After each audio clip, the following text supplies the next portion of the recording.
దేవుని వాక్యంలో పౌలు ఎఫెసీయులకు పత్రికను రాస్తూ మనోనేత్రాలు వెలిగించబడిన వారు మాత్రమే తెలుసుకునే కొన్ని విషయాలను ప్రస్తావించారు. అసలు మనోనేత్రాలు వెలిగించబడటం ఏంటి అని ఆలోచిస్తున్నారా? పాపం వల్ల ప్రతి మనిషి యొక్క ఆత్మ నిర్జీవంగా ఉంటుంది కనుక ఆత్మీయమైన నేత్రాలు, చెవులు పనిచేయవు. మనం అందరము దేవుని సంగతులు వింటాము గాని గ్రహించము, చూస్తాము గాని తెలుసుకోలేము. అందుకే ప్రభు ప్రకటన పుస్తకంలో అంటున్నారు, ఆత్మ చెప్పుచున్న మాట చెవిగలవారు వినుగాక అని. క్రీస్తు రక్తంలో కడగబడి మారు మనసు పాపక్షమాపణ పొందుకున్న తర్వాత ఆత్మ తిరిగి జన్మిస్తుంది. అప్పుడు మాత్రమే మనోనేత్రాలు వెలిగించబడతాయి. ఆత్మీయ చెవులు తెరవబడి దేవుని సంగతులను గ్రహించగలుగుతాం. అప్పటి వరకు ఆత్మీయ గుడితనము, ఆత్మీయ చెవిటితనంలోనే ఉంటాం.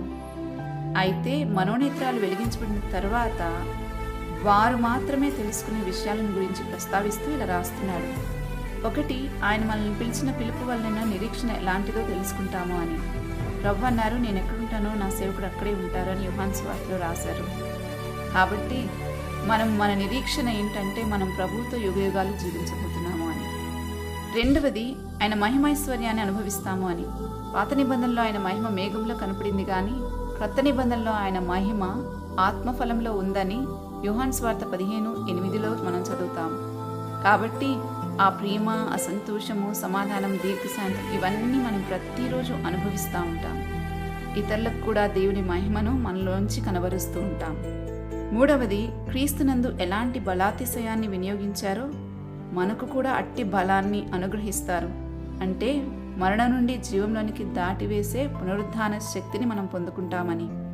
4, తన శక్తి యొక్క అపరిమితమైన మహత్యాన్ని రుచి చూస్తాము. ఆ శక్తి ఎటువంటిది అనంటే మనము దేవుని చిత్తాన్ని ప్రేమించి దాని ప్రకారం బ్రతికించగలిగిన శక్తి అది. 5, దేవుణ్ణి తెలుసుకుంటేందు జ్ఞానమును, ప్రత్యక్షతయును గల మనస్సు కలిగి ఉంటాము. ఇవన్నీ మనోనేత్రాలు వెలిగించబడిన వారిలో ఉండేలాగా పౌలు ప్రార్థన చేశాడు.